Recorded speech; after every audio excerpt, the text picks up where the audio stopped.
Olá a todos, sou Marcela Rocha, economista-chefe da Claritas, e hoje estamos aqui com o nosso time de gestão para falar a respeito do cenário ao longo do mês de abril e a performance dos nossos principais fundos. Junto comigo estão Damon Carvalho, nosso gestor dos fundos multimercados macro, Eduardo Moraes, nosso gestor dos fundos de renda variável, e Gustavo Linari, nosso gestor dos fundos quantitativos.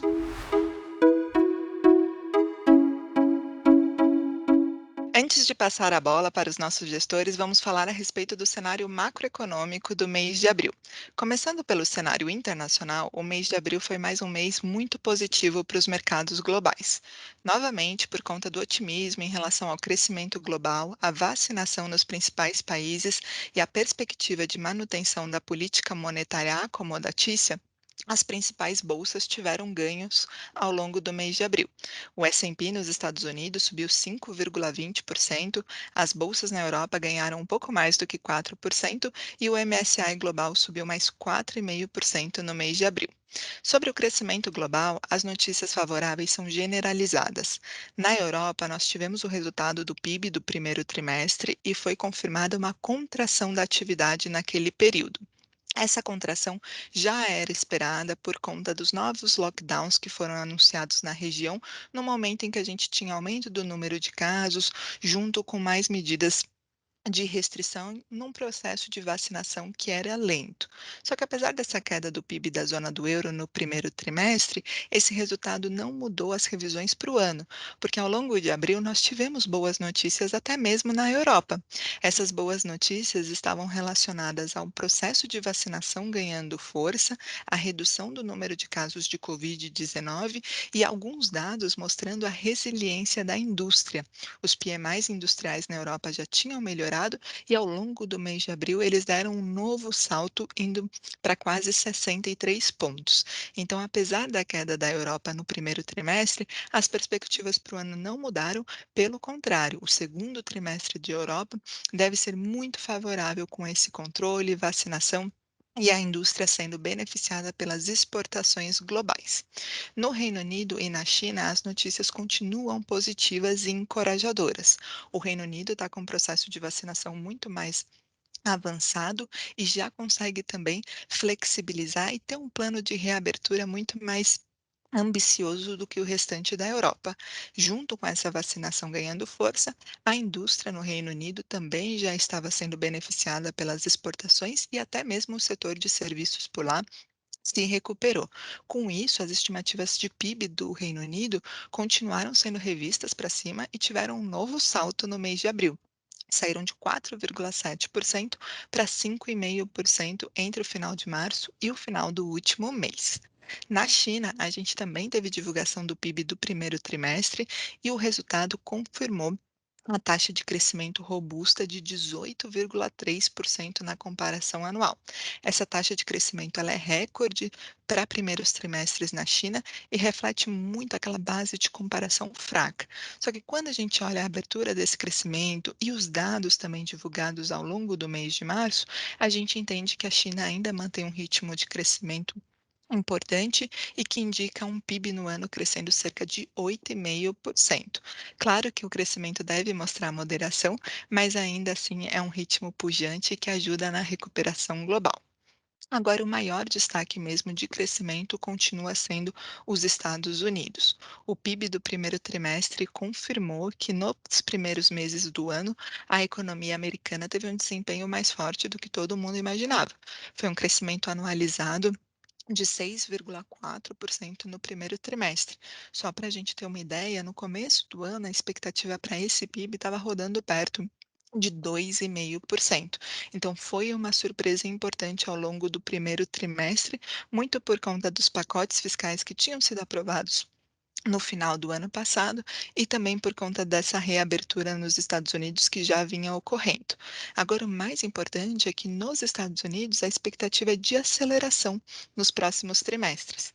A gente já tem dados fortes do mês de março, confiança do consumidor voltando para o patamar pré-pandemia, criação de vagas perto de 1 milhão ao mês, vendas no varejo subindo quase 10% em março e a produção industrial também robusta. Só que além dos dados correntes muito fortes nos Estados Unidos, a gente também tem perspectiva de mais estímulo fiscal. Depois de aprovar um pacote de quase 2 trilhões de dólares, o Biden já colocou em negociação um novo pacote de infraestrutura que soma 1,8 tri de dólar e já está propondo um pacote voltado para questões sociais que soma também quase 2 trilhões de dólares. Esses pacotes todos confirmam o otimismo em relação à americana, mas eles são mais um fator numa conjuntura que já era favorável. Dados correntes fortes, vacinação ganhando força, casos de Covid controlados e uma poupança acumulada que deve trazer pujança aí para serviços e para consumo por lá. Com isso, as projeções de PIB de Estados Unidos não pararam de ser revistas para cima. As estimativas desse ano já estão rodando perto de 6,3%, e com isso o PIB global teve uma revisão para 5,8%. Nós entendemos que os riscos para o crescimento global ainda são altistas e essas revisões ainda devem ocorrer nas próximas semanas. São revisões mais puxadas por Estados Unidos, mas temos notícias boas no Reino Unido, na Europa, e a China continua sendo um motor favorável. Tanto otimismo assim em relação ao crescimento global, além de impulsionar as bolsas, também ajudou novamente preços de commodities. A gente teve alta forte do petróleo em abril, uma alta de 7,4%. O cobre disparou 12% e o minério de ferro subiu 13%, ultrapassando aí a marca de 185 dólares a tonelada. Qual que foi a novidade do mês de abril? A novidade é que, apesar de todo esse otimismo com o crescimento global, aumento de preços de commodities, nós tivemos uma pausa naquele movimento de abertura das taxas de juros nos Estados Unidos. Ao longo do mês de abril, a Treasury de 10 anos nos Estados Unidos, ela recuou 11 bips, voltando para 1,63. Nós entendemos que a interrupção desse movimento é explicada novamente pela sinalização do Fed de manutenção da política acomodatícia ao longo dos próximos meses. A última decisão do Banco Central americano reconheceu a melhora da atividade, todos esses dados positivos, mas o Banco Central americano ainda se mostrou muito cético na retirada dos estímulos. Primeiro, que ele acha que a inflação ainda é transitória, que todo esse aumento de inflação já era esperado e ele não deve surpreender. E para o Fed, mesmo com a melhora, ainda há um longo espaço de recuperação até atingir a meta de longo prazo de desemprego por lá. A hipótese do Fed é que a economia deve continuar melhorando, mas o legado da pandemia deve durar mais tempo para ser recomposto. Essa é uma sinalização que mostra aí sem pressa do Fed para mudar a política monetária e retirar os estímulos, o que segura um pouco essas taxas de juros depois de uma abertura tão forte no primeiro trimestre. Mas caso o nosso cenário de crescimento esteja correto e ainda existam riscos para cima, puxando inclusive a inflação um pouco mais, essas taxas devem voltar a abrir. E junto com a pausa nessa abertura das taxas dos Estados Unidos, a novidade também do cenário global foi um ambiente um pouquinho mais favorável para economias emergentes. Esses países sofreram ao longo do primeiro trimestre por conta dessa abertura de taxas, com desvalorização das moedas e curvas de juros pressionadas. Agora, em abril, como a Treasury deu uma folga e parou de abrir, a gente também teve uma desvalorização do dólar, tanto em relação a moedas desenvolvidas, mas também em relação a moedas emergentes. Junto com isso, a gente teve alta das bolsas dos emergentes, com o MSCI ganhando um pouco mais do que 2%. Na nossa avaliação, isso mostra como países emergentes, eles estão muito vulneráveis às condições financeiras globais. Portanto, para a gente ainda é um cenário cauteloso para emergentes. Se nosso cenário de crescimento global, inflação mais alta e principalmente aumento das taxas de juros globais estiverem corretos, os emergentes, principalmente os mais frágeis, devem continuar muito suscetíveis aí a esses choques e a essa vulnerabilidade. É um cenário global ainda muito favorável na nossa visão, mas os pontos de atenção são esses países emergentes.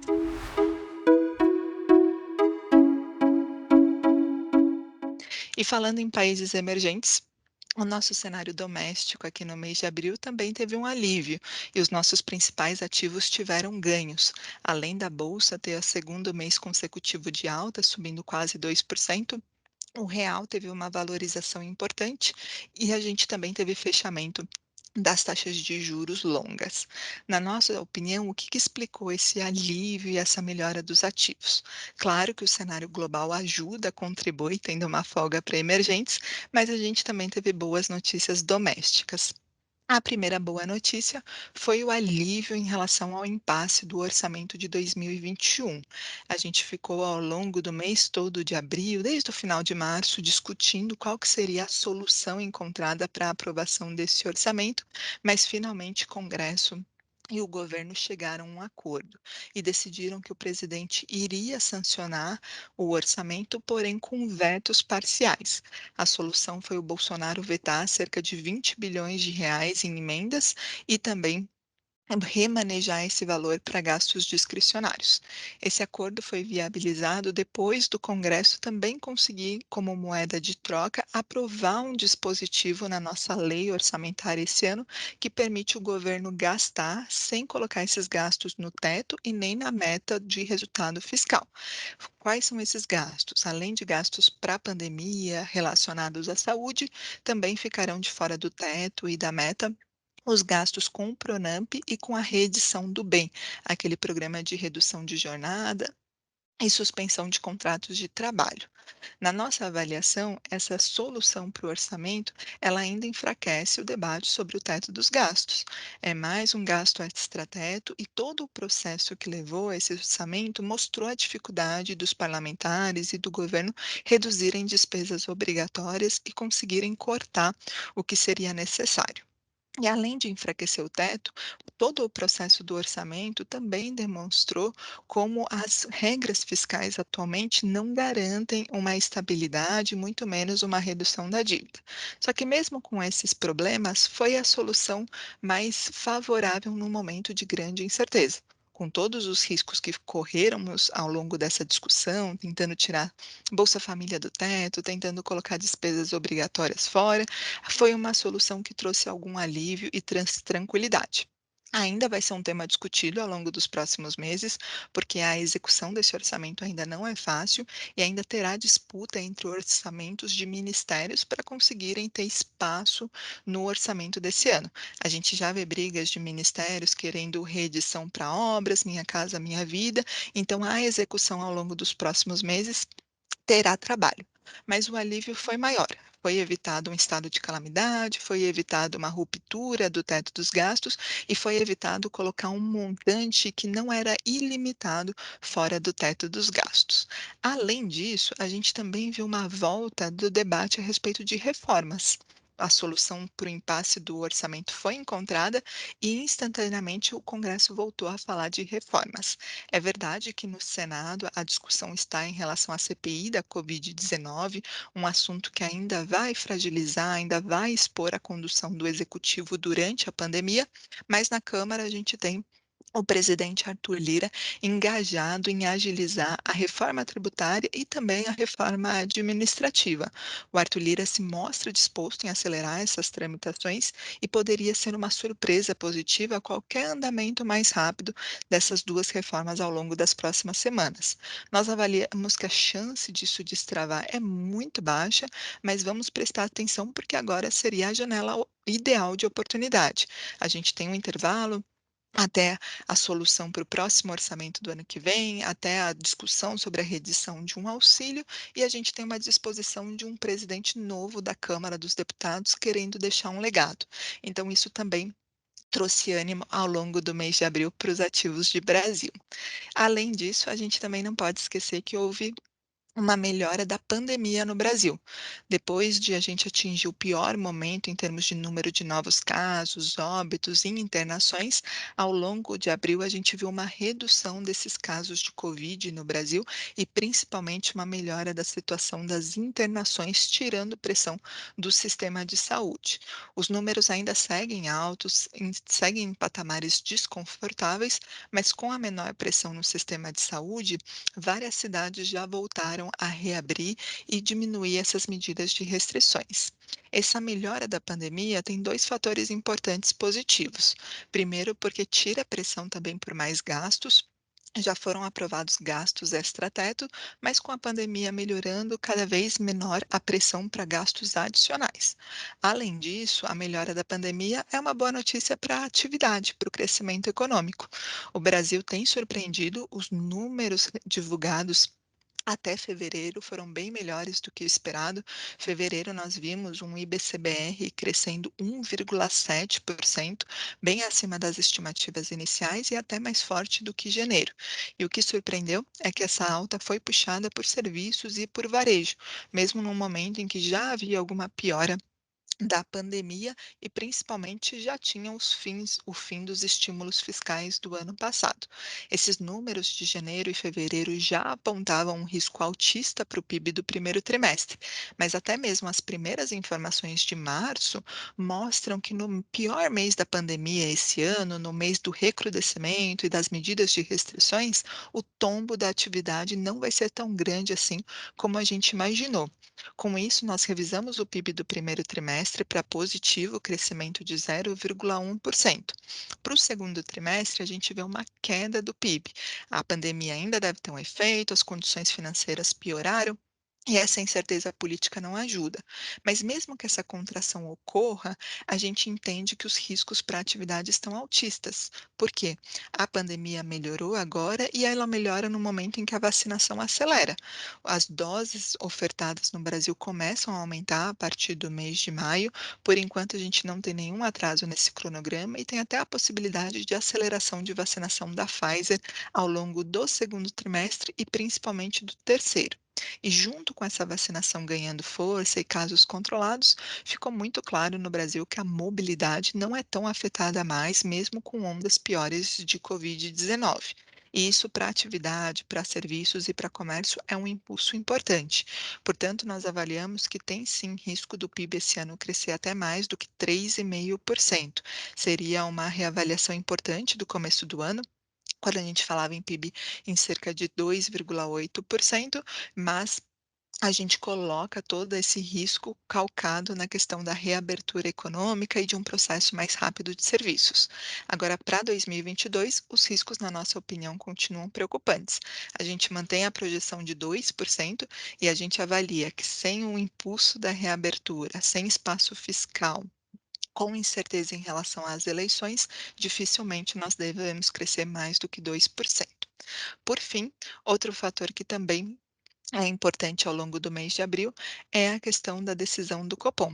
A gente não teve decisão em abril, só que todos esses acontecimentos que eu comentei com vocês reforçaram a expectativa que na reunião de maio o Copom suba a taxa Selic em 0,75 ponto percentual, levando a Selic para 3,5%. Havia um debate se o Banco Central poderia mudar esse ritmo de elevação da taxa Selic, mas a gente entende que com a solução do orçamento, a apreciação do câmbio, as notícias em relação à falta de riscos fiscais, junto com reformas, redução do risco país, essa conjuntura deixa o Copom confortável para manter esse ritmo. A grande dúvida é sobre a sinalização para os próximos passos do Copom. A gente acredita que mesmo o Banco Central mantendo o ritmo, ele vai endurecer o discurso. A gente acha que o normalização parcial ele já está ficando defasado, o Banco Central já tirou a importância dele e no comunicado da próxima decisão, o Banco Central deve ainda mais tirar a importância dessa normalização parcial e deve mostrar um compromisso com a meta de 2022 e calibrar a política monetária do jeito que for necessário para manter as expectativas ancoradas. Além disso, a gente não descarta o Banco Central indicar que vai manter esse ritmo de 75 também na reunião de junho. Portanto, tem uma discussão sobre se tira ou não tira normalização parcial, mas a gente acha que a mensagem geral do Copom é uma mensagem dura e uma mensagem buscando ancorar as expectativas para o ano que vem, porque apesar dessa trégua no mês de abril, o cenário ainda tem muitos desafios, né? Fora todas as incertezas fiscais, quando a gente olha para o campo da inflação, o balanço é negativo. Aumento de preços de commodities deve pressionar o IPCA nos próximos meses. A gente tem expectativas de inflação já acima da meta. E se a gente falar dessa reabertura mais rápido, de uma atividade voltando, isso também pode levar serviços e núcleos a acelerarem no segundo semestre, deixando o objetivo de 2022 ainda mais complicado. Então, nós esperamos uma mensagem dura do Copom, o que também ajuda os ativos e também evita qualquer piora das condições financeiras. Esse é o nosso cenário macroeconômico do mês de abril. Agora eu passo a palavra para o Damon Carvalho, nosso gestor dos fundos macro multimercado.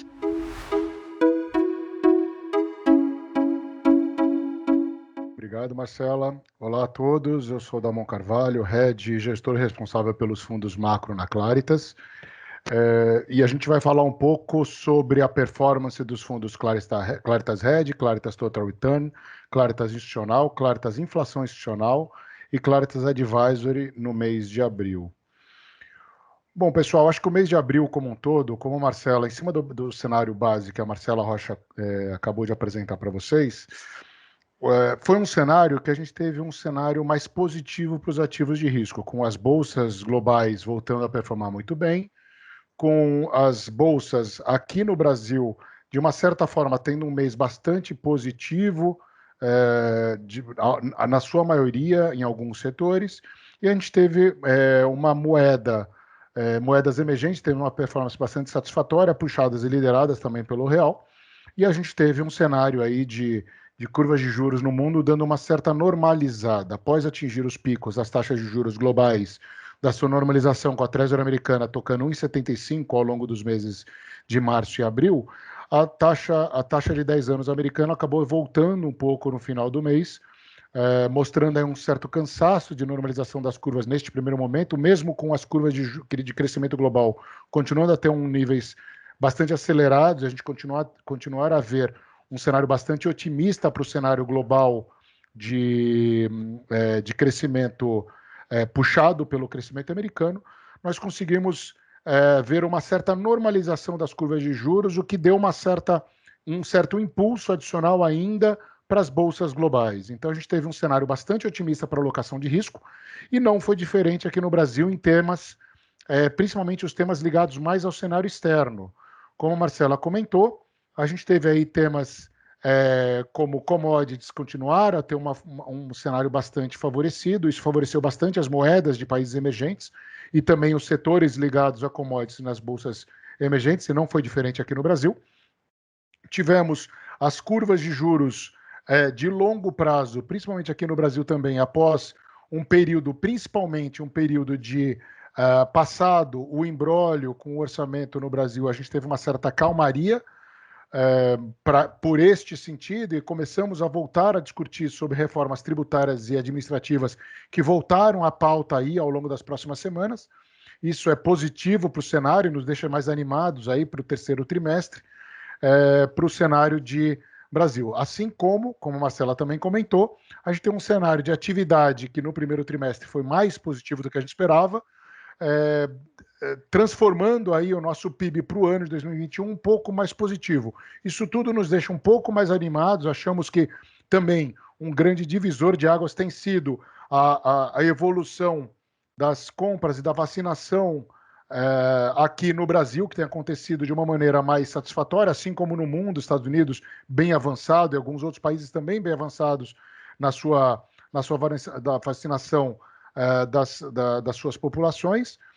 E isso acaba favorecendo, uma vez que o mundo inteiro estando vacinado, a gente, no nosso cenário, os países emergentes que estão um pouco mais defasados nesse processo de vacinação acabam sendo favorecidos com uma sobra de vacinação que acaba vindo também para países emergentes e acaba favorecendo e fazendo esse catch-up de vacinação global. Então, a gente tem um cenário de retomada de atividade um pouco mais otimista nesse primeiro momento para o ano de 2021. Ainda temos em cenário de Brasil uma preocupação em relação a como que isso se posterga para o ano de 2022, mas o cenário do segundo trimestre sendo um cenário, o fechamento do primeiro semestre em termos de atividade no Brasil um pouco mais favorável.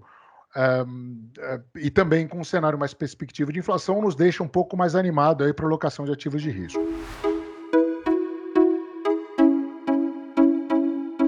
Em termos de performance, a gente teve um mês de abril que foi um mês satisfatório nos principais fundos da casa. O Claritas Hedge acabou rendendo 200% do CDI, voltando a encostar aí no CDI no ano. O Claritas Total Return rendeu 473% do CDI, performando quase 1% na sua cota do fundo FIC no mês de abril, aí voltando a ter uma performance satisfatória no ano, próxima de 150% do CDI já também, rendendo aí mais ou menos 0,40 acima do CDI no ano.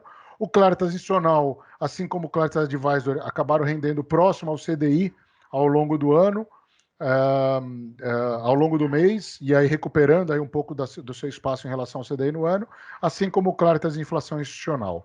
E os principais pontos favoráveis aí no mês passado foi que a gente teve uma performance do book de juros, no book de juros local aqui no Brasil, a gente voltou a ficar, saímos das posições de inflação implícita que a gente tinha, começamos a ficar com posições mais direcionais aplicadas no juro real, aqui no Brasil, mais de médio prazo, apostando aí numa certa, um excesso de precificação no miolo da curva, aí nos vértices ao redor de 3 a 5 anos no Brasil, mas ainda protegidos em virtude do cenário de inflação. Lembrando que o cenário fiscal que a gente tem no Brasil ainda é um cenário, na nossa visão, bastante desafiador ao longo do ano de 2020 e também ao longo de 2021, em virtude aí, principalmente desse período de auxílio emergencial e essas disputas aí de apoio, principalmente apoio a determinadas emendas parlamentares aí ao longo deste ano e no ano seguinte, que vai ser um ano eleitoral bastante difícil, bastante desafiador, aí com a volta da polaridade entre Lula e Bolsonaro e uma busca por uma terceira via viável para uma retomada, aí, para uma divisão de cenário para o ano que vem, mas, sem dúvida, um cenário que o ambiente fiscal continua a nos preocupar aí no médio prazo. Por isso que a gente fica otimista com o nível de valuation que a gente vê nas curvas de juros no Brasil, mas de uma certa forma ainda bastante retraído. Mas a gente fica com posições ligeiramente aplicadas em juros reais de médio prazo e começamos a fazer algumas apostas de arbitragem de inclinação de juros no Brasil que tiveram uma performance satisfatória. Então, tivemos resultados positivos no book de juros nacional. Já no book de juros internacional, a gente devolveu um pouco da boa performance que a gente está tendo ao longo do ano, porque continuamos a apostar na normalização ao longo dos próximos meses da curva de juros global, principalmente a curva de juros americana. Então, a gente devolveu um pouco da boa performance que a gente viu ao longo dos primeiros 3 meses do ano, a gente devolveu um pouco da performance aí do book de juros internacional. Mas o nosso book de juros no mês de abril foi um book de juros satisfatório. Já o nosso book de moedas foi um book que, no mês, a gente continuou a utilizar o book de moedas como um book de hedge para todas as posições otimistas do book. E aí, como a gente teve um book de moedas, como no caso do real, sendo muito mais favorecido por conta da volta, não apenas de saldos comerciais bastante positivos, mas a gente começou a ver a volta de algum influxo de cliente estrangeiro, que seja de curto prazo, mas uma volta de influxo de cliente estrangeiro para a Bolsa Brasileira também. Então, a gente viu alguns influxos, também dada a sazonalidade de influxo por conta de balança comercial nesse segundo trimestre ser favorável e uma certa underperformance do real ao longo dos últimos meses, a gente viu um real outperformando os peers ao longo do mês de abril e a gente teve, utilizando o real como moeda de hedge ao longo de grande parte do mês de abril, a gente acabou tendo no book de real contra dólar um book detrator de performance no mês, assim como o book também comprado em moedas contra o dólar americano. Foi um mês onde as moedas aí tiveram uma performance um pouco não tão satisfatórias. Então, o book de moedas foi um book que, por mais um mês, a gente acabou tendo um certo retorno negativo, que foi contrabalanceado pela excelente performance do nosso book de equities local e offshore. Tivemos um resultado aí bastante positivo no nosso stock picking no mês passado, principalmente nos setores ligados ao comércio internacional, então setores ligados a commodities, e aqui no Brasil o setor ligado à mobilidade doméstica, que foi bastante satisfatório, tiveram um retorno bastante interessante, assim como os detratores do nosso book doméstico foram os books mais ligados justamente ao book protegido de moedas, que é o caso aí de um book de pulp and paper, que acabou tendo um retorno um pouco mais negativo, e também um book que a gente tem de reopen, né, de reabertura da economia, dado que abril foi o mês onde a gente teve grande parte do período, um período aí de de lockdown de novo nas principais capitais no Brasil. Então, o excelente retorno que a gente teve no mês de março no book de reopen acabou devolvendo um pouco no mês de abril, mas continuamos a acreditar que este book de equities comprado no Brasil e no S&P é um book que vai continuar a ser satisfatório ao longo dos próximos meses. A gente acredita que vai ter um certo catch-up agora de países emergentes contra desenvolvidos a priori nesse segundo trimestre. Então a gente continua apostando aí a alocação de risco mais ativo no book de bolsa doméstica, comprado no mercado nacional e comprado no mercado internacional, mais ou menos 40% do risco no mercado internacional e 60% do risco doméstico comprado na bolsa como um todo. E aí a gente teve um book também bastante satisfatório, falando um pouco do book quantitativo que a gente tem na carteira do Claritas Edge e também comum à carteira do Claritas Total Return, que o Gustavo Linari citará daqui a pouco a boa performance e como que o book funciona, mas o book quantitativo teve mais um mês positivo aí no mês de abril, agregando um alfa bastante importante para o fundo Claritas Edge, assim como também para o Claritas Total Return. No mês passado, para vocês terem uma ideia de performance attribution, enquanto o book de juros como um todo acabou tendo um ganho de 30 vezes no mercado onshore, acabamos tendo um retorno um pouco mais negativo no mercado offshore de juros, entregando mais ou menos 25 bips. A gente teve uma perda de 30 bips no mercado de moedas no book como um todo, sendo 2/3 no book doméstico, 1/3 no book offshore, e tivemos um ganho no book macro de equities direcional ao redor de 75 bips, sendo 53 bips no book de stock picking, com esses books que eu comentei que foram favoráveis. O book direcional offshore tendo um ganho de 35 bips no mês, também bastante interessante, e a gente continua com aquelas proteções, o nosso book bastante diversificado, com proteções no book doméstico, com puts de 115, put spread de 115 com 105 mil, para proteger uma parte do nosso book doméstico, que acabou entregando uma parte do nosso retorno externo. E o book quantitativo, no Claritas Total Return, agregou 28 bips no mês, totalizando no ano um retorno positivo em redor de 41 bips. E o book long and short fundamentalista tocado pelo meu colega Eduardo Moraes teve um retorno bastante interessante no mês de abril, agregando 44 bases para o Claritas Total Return e agregando no ano 47 bases.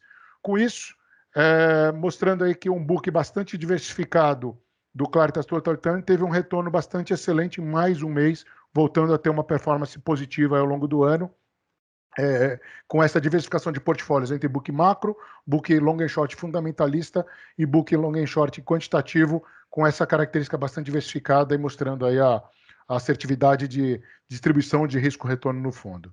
Com isso, eu passo a palavra para o Eduardo Moraes, meu colega aí de renda variável, para falar um pouco para vocês sobre a performance dos books de equity. Se coloca a área macro, assim como a área comercial, à disposição de todos para futuros esclarecimentos.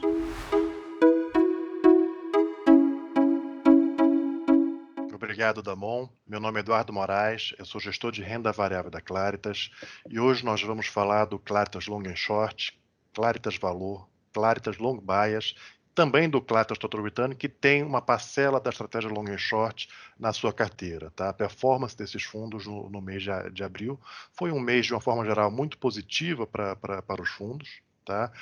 De certa forma, gente, o cenário que a gente está visualizando não mudou muito em relação ao cenário que a gente tinha no mês passado. É um cenário de uma retomada do crescimento global muito forte, é um cenário estrutural para o Brasil, para o cenário doméstico, mais desafiador, com a questão fiscal, com excesso de gastos públicos. A gente não acha que o cenário base a gente vai perder a ancoragem fiscal, mas naturalmente isso pode derivar para um aumento da carga tributária e, consequentemente, um crescimento estrutural do Brasil ainda menor nos próximos anos. Tá? No curto prazo, a gente vê até alguns sinais positivos, como a Marcela bem elencou em relação à atividade econômica, alguns sinais potencialmente positivos na vacinação, que, se ocorrerem, podem levar a uma retomada um pouco mais acentuada ainda em 2021, tá? Uma retomada mais acentuada da economia.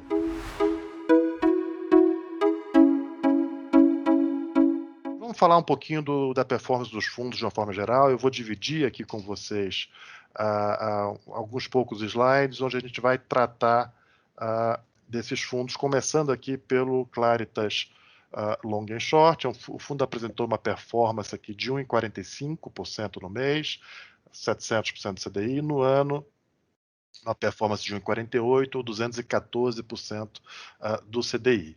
Tá? Termos de exposição bruta e exposição líquida, muito em linha com o mês passado, 47,5% de exposição bruta, 9,7% aqui de exposição líquida. Tá? Em termos de destaques de resultados, vale mencionar o destaque muito forte aqui do Grupo Simpar, através da exposição que eles têm Vamos, na própria Simpar e na JSL. A gente vai falar com um pouco mais de detalhes aqui da Vamos, foi um resultado realmente espetacular, que terminou potencializando aí a performance das ações. Mas vale mencionar aqui também Banco BTG, Redditor. Nos pares, vale mencionar aqui Açaí contra Carrefour, CESP contra Tietê. Encerramos aqui TIM contra Vivo ao longo do mês. Tá? Ação contra índice, destaques aqui nas commodities, Vale e Gerdau. E ação short contra índice, destaque aqui em Ambev, BB Seguridade, e aqui no setor elétrico na Engie e na Eneva. Tá? Falando agora do Claritas Valor, ele apresentou uma alta aqui de 3,94 contra 2,84 aqui do IBX no ano. O fundo apresenta aqui uma alta de 4,10 contra 2,09 do IBX. Como principais destaques, similar, Vale, Vamos, Simpar, BTG, Gerdau, Júlio Simões, Redditor, São Martinho, Lojas Renner, e B3 como destaques negativos. Falando um pouquinho aqui do Claritas Long Bias, também apresentou uma boa performance no mês, 4,41, acumula aqui 3,47 no ano. Tá? Aqui, mais ou menos, uma foto de como passou a carteira na virada do mês, uma alocação aqui 99,6%, mais 16,5% de gross exposure em pares e uma pequena posição short aqui de 2%. Tá? Com uma proteção aqui via put de índices na casa aqui de 20%. Tá? Falando aqui um pouco da composição desse resultado do long bias, ações compradas representaram 4,35, ação short uma contribuição de 5 basis points, pares uma contribuição aqui de 33 basis points, e opções uma contribuição positiva também de 8 basis points. Tá? Em termos de exposição líquida, aqui na casa de 95%. Agora, gente, falando um pouco aqui dos principais temas de investimento, e até quando eu comentei com vocês de um cenário estrutural um pouco mais desafiador em relação ao mercado doméstico, isso é muito interessante porque essa é uma visão top-down, tá? Mas quando a gente vai olhar bottom-up, empresa por empresa, a gente está muito animado com o que a gente está vendo. Tá? E a gente tem buscado balancear as carteiras em alguns temas de investimento. O primeiro tema de investimento que eu queria dividir com vocês é o tema das commodities. Tá?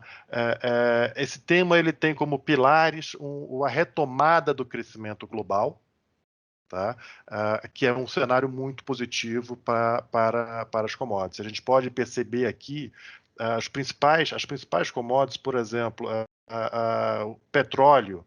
O petróleo sobe, ao final de abril, ele estava subindo 48%, quase 50% em relação à média do quarto trimestre. Minério de ferro, minério de ferro subindo 39% em relação à média do quarto trimestre. Minério de Carajás, o prêmio em relação ao minério brasileiro só faz aumentar, já sobe 52%, último dia de abril, em relação à média do quarto trimestre. Quando a gente olha aqui para celulose, 68%, último dia de abril, em relação à média do quarto trimestre. Níquel, cobre, açúcar, o próprio etanol, é uma tendência geral que a gente está visualizando. Tá? Como um segundo pilar, você tem a questão do câmbio. O câmbio, desde 2019, no Brasil, já desvaloriza 35%. Quando eu comparo com os países que competem com o Brasil pela pauta de exportação, é uma vantagem competitiva expressiva. tá? Mas, assim, é uma segunda derivada. O câmbio aqui, ele ajuda, mas o principal call, no final das contas, tá acontecendo aqui na valorização do preço das commodities, tá? A gente tem aqui alguma coisa, olhando o valor, alguma coisa como 38,7% nesse tema. Principais casos são Vale, Petro, Suzano, Gerdau, São Martinho, JBS e Jalles. Com relação a Vale, importante mencionar, apresentou um resultado muito forte em relação ao seu primeiro trimestre, o primeiro trimestre recorde da empresa, tá? 8 bilhões e 300 milhões de dólares de EBITDA. Mas quando a gente olha o ano, as expectativas são ainda maiores, porque o primeiro trimestre é um trimestre que tem um volume de produção mais baixo, por sazonalidade. Esse volume ele vai aumentando ao longo do ano e o preço também está aumentando em relação ao preço realizado aqui nesse primeiro trimestre. Tá? A Petro, vale mencionar, o general Luna assumiu como novo CEO, você teve a eleição do board, do conselho de administração da empresa, você teve a recomposição da diretoria, 4 vagas, dos que alguns diretores anteriores saíram quando da saída do Castelo Branco, e é importante comentar que tudo isso foi feito respeitando a governança corporativa da Petrobras. Esses quatro novos diretores foram selecionados dentro do programa de sucessão e de recrutamento da própria Petrobras. Tá? A Petrobras tem continuado a entregar a paridade internacional. Esse mês você teve 2 reajustes, um para cima e um para baixo. Então, um pouquinho para cima, um pouquinho para baixo, ela tem andado na paridade internacional. Tá? Suzano conseguiu colocar novos reajustes, a Gerdau também, novos reajustes de preços. O São Martinho e Jalles, vale comentar, gente, o etanol, que sazonalmente sempre cai, tem uma queda forte no início da safra. Esse ano não aconteceu diferente. Ele saiu de 2,80 que estava no finalzinho da safra, na entre safra, e caiu para 2,30 e já retomou na virada do mês. A gente já estava falando ali de 2,66 o etanol hidratado, que é um prêmio relativamente grande em relação a essa mesma época do ano anterior, tá? Falando um pouco aqui, a gente até deu uma renomeada aqui em algum desses nossos temas de investimentos. A gente está chamando esse tema aqui de cases seculares de crescimento. O que é isso? Como eu comentei, o cenário doméstico é um cenário onde a gente vê um crescimento estrutural do Brasil baixo. A capacidade estrutural do Brasil crescer termina sendo baixa. Tá? Então, a gente busca alguns casos de investimento que tenha uma tendência inicial de crescimento, tem uma tendência idiosincrática de crescimento que dependam muito das suas próprias dinâmicas e não da economia como um todo. Tá? Então, a gente separou aqui um subtema que são os consolidadores, Vamos, Simpar, Notre Dame Intermédica, Redditor e Júlio Simões. Tá? Nesse grupo aqui a gente tem 18,3% de exposição no valor. Todos esses temas também estão no long bias e no long and short, tá? Em proporções diferentes em função do mandato de cada produto. Temos aqui Financial Deepening, com Banco BTG e B3, tem dinâmicas específicas de crescimento. E temos também aqui novos hábitos de consumo, onde a gente encaixa Natura, Via Varejo e Movida, tá? São esses, compondo aqui mais 7% da carteira. Desses papéis, vale mencionar a fusão da Intermédica e a Apivida foi aprovada pelas assembleias, agora só falta o CAD.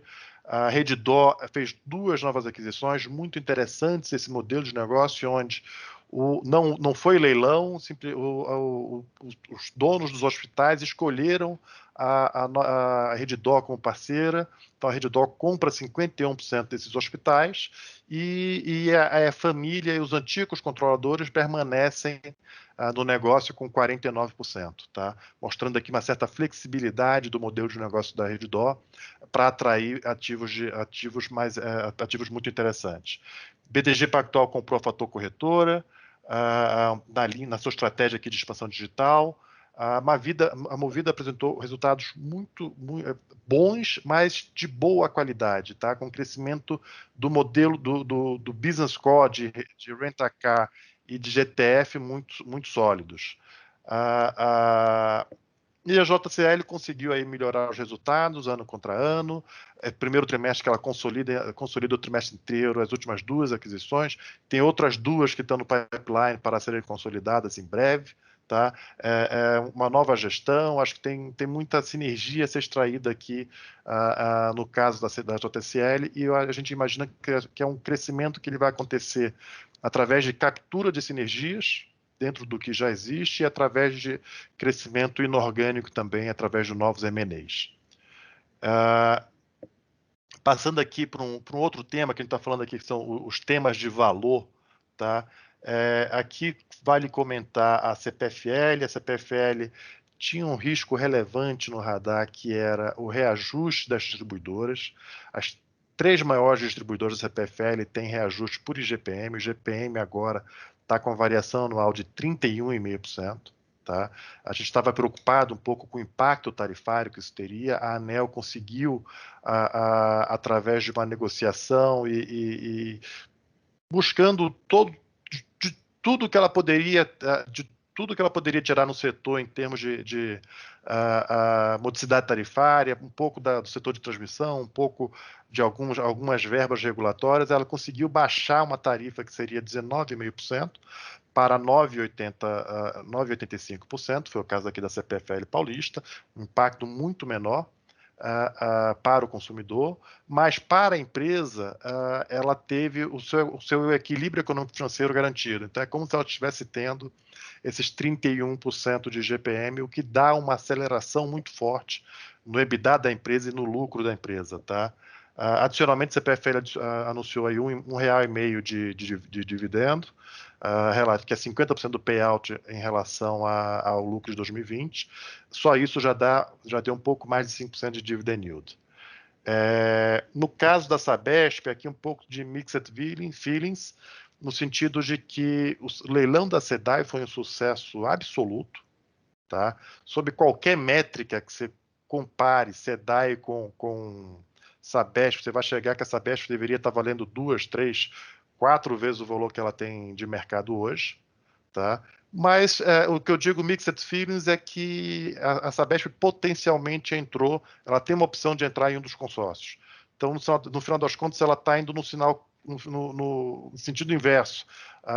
Em vez de ela estar procurando fazer a sua própria privatização, e com isso acelerar a universalização do serviço, prestar um serviço melhor para a população, ela está tentando participar, tentando consolidar outras concessões. É um sinal na nossa cabeça negativo, mas o mais importante para mim é que ficou muito claro o valor intrínseco dessa empresa. Tá? Então, eventualmente, se esse governo não fizer esse caminho da privatização, em algum momento um novo governo poderá fazê-lo. E aqui bancos, gente, bancos tanto Itaú quanto Bradesco, isso aqui já foi o comecinho agora de maio, divulgaram resultados bons. É uma nova dinâmica, uma dinâmica onde a carteira cresce, a carteira de crédito cresce, mas cresce com um mix não diria pior, é um mix com menos rentabilidade, mas com menos risco também. No final das contas, eu até acho melhor, que é um mix que te dá uma longevidade maior, tá? Então, estamos falando aqui de carteira. A carteira imobiliária tem sido um grande destaque aqui na carteira dos bancos. Então, um crescimento aqui da carteira de crédito, um pouco de deterioração aqui nas linhas de receita de serviços, mas, por outro lado, redução de custos. Tá? Então, um pouco essa a dinâmica que a gente está vendo aqui nos bancos. E, por fim, alguns temas aqui de reabertura.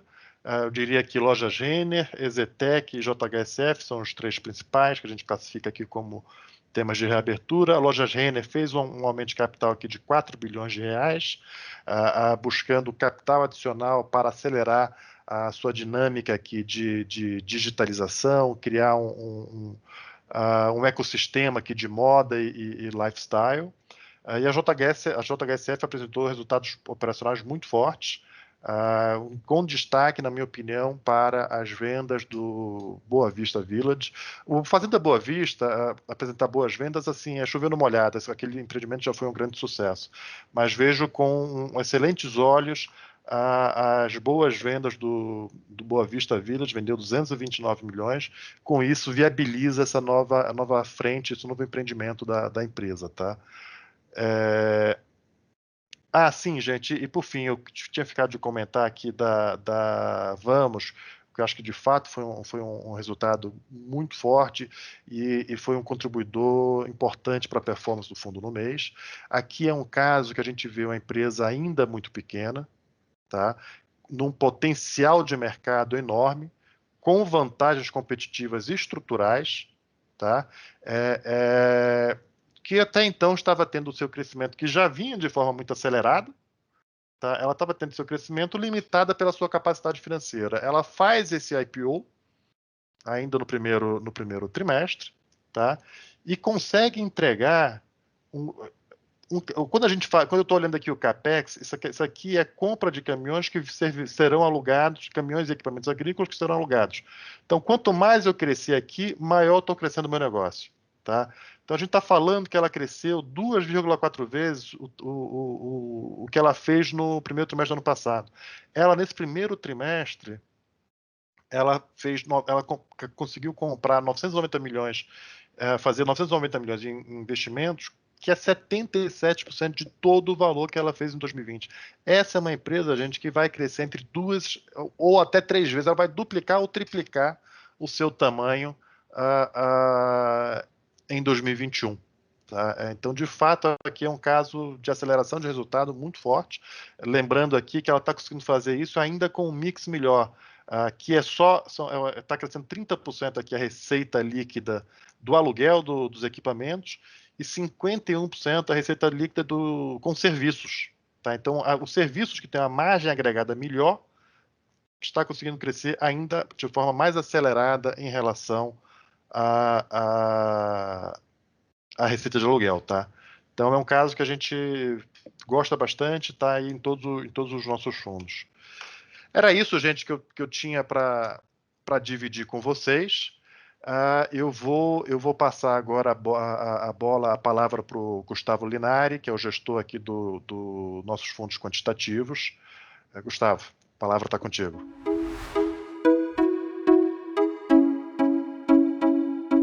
Eu sou Gustavo Linari, sou gestor das estratégias quantitativas da Claritas, que especificamente nós temos o Claritas Quant, um fundo dedicado a isso, mas também é uma estratégia importante dentro dos fundos Claritas Total Return e Claritas Hedge. Antes da gente começar a falar dessas estratégias especificamente, é interessante a gente destacar que a Claritas, dentro do grupo Principal, a Principal tem já muitas estratégias sistemáticas, com um histórico aí muito longo nesse tipo de fundo, gerindo mais de 50 bilhões de dólares em estratégias sistemáticas. Mas para a gente falar especificamente dos fundos aqui do Brasil, eu vou compartilhar com vocês uma apresentação para a gente conversar. Sendo a primeira vez que eu estou apresentando nesse espaço de comentário mensal, eu vou falar um pouquinho mais dos detalhes do fundo. Então, o Claritas Quant é um fundo multimercado quantitativo, mas a gente segue um mandato de ações long short. Por que a gente diz que ele é quantitativo? Né? Porque a gente segue um método sistemático e disciplinado de investimento. Basicamente, o que acontece é que nós da gestão decidimos os modelos e os modelos decidem as posições, mudando um pouco aí o paradigma de escolha da carteira do fundo. Então, as estratégias são expressas por investimento long short em ações brasileiras, é importante frisar isso. E outra coisa que eu gosto de sempre mencionar é que não é um fundo high frequency e não é um fundo black box. Muitas vezes, quando as pessoas pensam em estratégia quantitativa, elas pensam nesses dois termos, mas isso não é o que a gente faz. O que a gente faz é o investimento em prêmio alternativo de risco, que também é conhecido como fator, e a gente gosta de tentar explicar bem qual que é a ideia por trás disso. O que a gente busca são retornos descorrelacionados com o mercado e com investimentos tradicionais, sempre buscando aí características das ações que estejam historicamente associadas com maiores retornos de longo prazo. Mas não basta que simplesmente historicamente elas tenham mostrado um retorno mais alto. Para a gente também é importante que essas características tenham alguma intuição econômica e algum embasamento em dados, né? E aí também, quanto mais estudos a gente encontrar mostrando esse fenômeno, e aí isso é importante que tenha em diversos países ou maiores períodos, mais conforto a gente vai ter de investir nesse certo prêmio de risco. Isso é uma abordagem que é muito difundida no mundo, mas aqui no Brasil ela ainda é bastante incipiente, o que permite que a gente foque apenas nos fatores que têm maior comprovação, maior robustez. Muitas vezes as pessoas estão acostumadas a ouvir falar da versão long only desses prêmios, que é chamada de Smart Beta, mas a gente acredita que essa implementação long short captura melhor o prêmio e também oferece uma descorrelação do mercado. Se eu monto uma estratégia que é long only, eu não vou conseguir fugir de ser, de certa forma, correlacionado com a bolsa. E aqui a gente quer oferecer esse benefício de descorrelação, então a abordagem long short acaba sendo mais interessante. Outro ponto importante é que a gente acredita que a implementação cuidadosa de diversos fatores no mesmo portfólio é a melhor forma de oferecer uma boa relação de risco-retorno. Primeiro, porque a gente acredita que a implementação específica e não seguindo só a implementação mais tradicional, ela adiciona valor e também porque a descorrelação entre os fatores melhora muito o perfil de risco-retorno da estratégia no geral. Agora, falando um pouquinho das estratégias que a gente utiliza especificamente, uma das principais componentes do fundo é a estratégia de momento. E aí, momento é o fenômeno pelo qual ativos que foram relativamente bem vão continuar aí relativamente bem, ativos que foram relativamente mal vão continuar indo relativamente mal. A principal explicação de por que isso acontece está relacionada com um viés dos investidores. Muitas vezes os investidores vão ter o que se chama de disposition effect, que é a tendência de você vender ações do seu portfólio que foram bem e segurar ações que foram mal. Isso faz com que os preços não corrijam na velocidade que eles deveriam corrigir e dá combustível para esse fenômeno de momento. Essa é uma estratégia muito difundida no mundo, com comprovação em diversos países, com um histórico muito longo, e então ela é bastante robusta e a gente adota ela como um dos pilares do fundo. É importante mencionar que a implementação mais tradicional dela apresenta alguns períodos de drawdown um pouco mais elevado.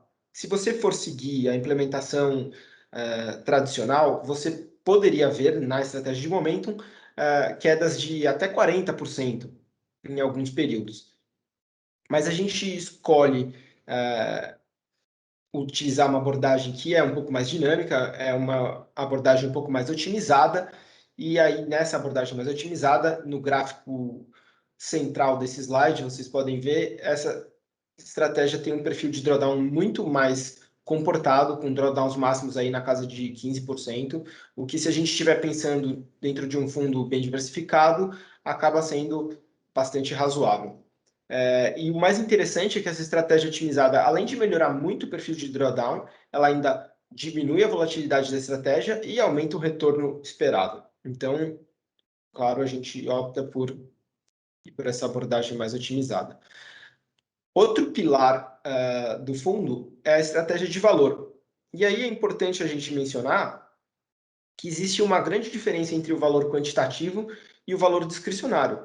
O valor discricionário é o que o Edu, que acabou de falar, faz, que é você querer entender profundamente as suas ações, você vai querer entender perspectivas e você vai acabar montando uma estratégia mais concentrada nas suas maiores convicções.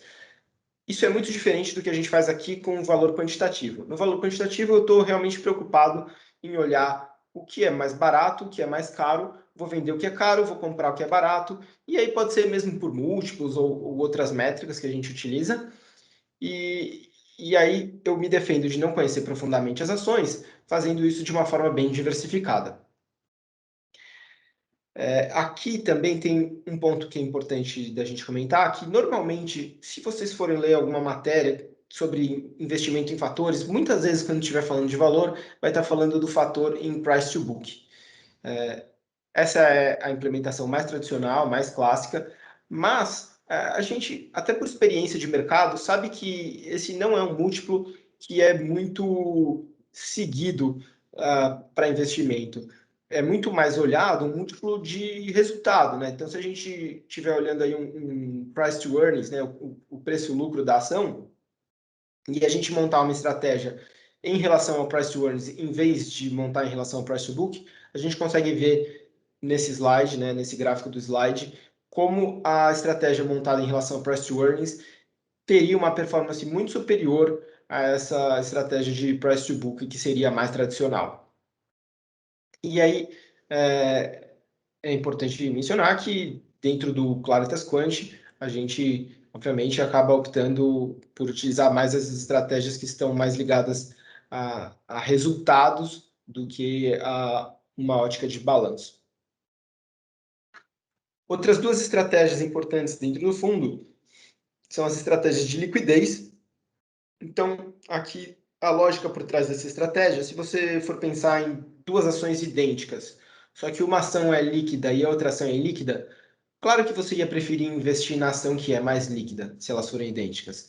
Então, deveria existir um prêmio para você investir na mais ilíquida. Por outro lado, eu não quero correr risco de liquidez no meu portfólio. Então, o que a gente faz? A gente monta uma estratégia na variação de liquidez. Eu compro ações que estão ganhando liquidez e, portanto, deveriam estar se tornando menos descontadas, e vendo ações que estão perdendo liquidez e, portanto, deveriam estar se tornando mais descontadas, independente do nível dessa liquidez. Então, isso evita o problema de eu ficar com um portfólio estruturalmente líquido e me permite capturar esse prêmio. A outra estratégia que a gente tem dentro do fundo é a estratégia de tendência. E aqui eu sempre acho importante fazer uma distinção, né? Qual que é a diferença entre tendência e momento? Na estratégia de momento, numa situação que todas as ações estejam subindo bastante, ainda assim eu vou vender as ações que estão subindo menos, porque ela olha de forma relativa para todos os papéis. Já na estratégia de tendência, não.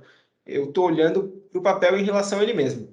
Então, nessa situação que todas as ações estivessem subindo muito, eu poderia acabar comprando todos os papéis para essa estratégia. Então, as três primeiras estratégias que eu mencionei para vocês são estratégias que, por construção, seriam neutras em cash, né? Seria um long short neutro. Enquanto a estratégia de tendência, não. Já por construção, ela tem exposição direcional e aí, por isso, ela acaba sendo a principal fonte de exposição direcional do fundo. A gente acaba fazendo algumas outras otimizações nas demais estratégias, que dá alguma exposição direcional para elas também, mas a única que por construção tem essa exposição é a de tendência, e aí por isso ela tem essa característica. Outro ponto que eu já mencionei anteriormente é como a gente acredita na importância da implementação. A gente acredita que detalhes de implementação têm um grande impacto no resultado da estratégia. E para falar um pouco disso, eu trouxe a comparação no período de vida do fundo entre duas implementações tradicionais. A implementação tradicional de momentum e a implementação tradicional de valor. E comparei ela com a implementação que a gente usa, de fato, no nosso fundo para momentum e para valor. E a gente consegue ver que a estratégia empregada, no fundo, ela tem, nos dois casos, menor volatilidade e maior retorno. Por que a gente acredita que isso acontece? Essas implementações mais tradicionais, elas surgem no universo acadêmico, né? No universo das universidades. E a motivação por trás delas é que elas sejam facilmente reproduzíveis, facilmente comparáveis, que você possa, que os acadêmicos possam conversar numa língua comum. Que todo mundo, quando estiver falando de valor, esteja falando da mesma coisa. Essa motivação é diferente da motivação que a gente tem enquanto investidor. A minha motivação é encontrar a implementação que faça mais sentido, a implementação que tenha o melhor retorno ajustado pelo risco. E é isso que a gente busca nas otimizações que a gente faz nas estratégias. Agora, falando um pouquinho de resultado, esse é um fundo que foi criado em dezembro de 2018, e aí desde o início a gente tem um retorno muito satisfatório, muito bom, de 25,97%, que dá 260% do CDI do período, uma volatilidade que desde o início, que nos últimos 12 meses foi de 4,2%. A gente tem um Sharp desde o início que fica aí na casa de 1,3%, que é algo bastante atraente. Nos últimos 12 meses, o retorno do fundo fica aí na casa de 5,8%, e nos últimos 24 meses fica na casa de 16,3%. Em ambos os casos, acima de 200% do CDI. E o ano de 2021, também com um retorno bastante interessante para o fundo, a gente está subindo 4,56%, o que dá 659% do CDI, e abril também foi um mês de ótima performance, o fundo subiu 3,02%, que dá mais de 1.000% do CDI. Falando um pouquinho do mês de abril, aqui os destaques de resultado foram as estratégias de momentum e liquidez, que contribuíram 1,85% e 1,08% para o fundo, respectivamente. No ano, momentum também é o principal destaque, contribuindo com quase 3% para o fundo. Liquidez é a segunda melhor estratégia, contribuindo com 1,70%, e valor contribui com 1,20%. A única estratégia que esse ano está subtraindo a performance é a estratégia de tendência, que subtrai 0,50% do fundo em 2021.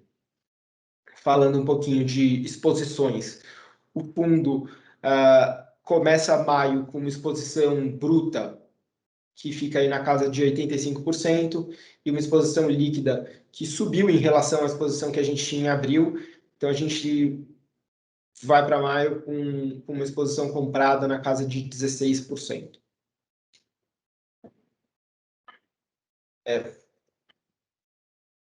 Era essa a apresentação que eu tinha para falar para vocês, inicialmente sobre o Claritas Quant. Fico à disposição, coloco à disposição a área quantitativa para qualquer dúvida que vocês possam vir a ter, e também a área comercial da Claritas fica à disposição para qualquer dúvida e qualquer ponto que seja necessário. Obrigado.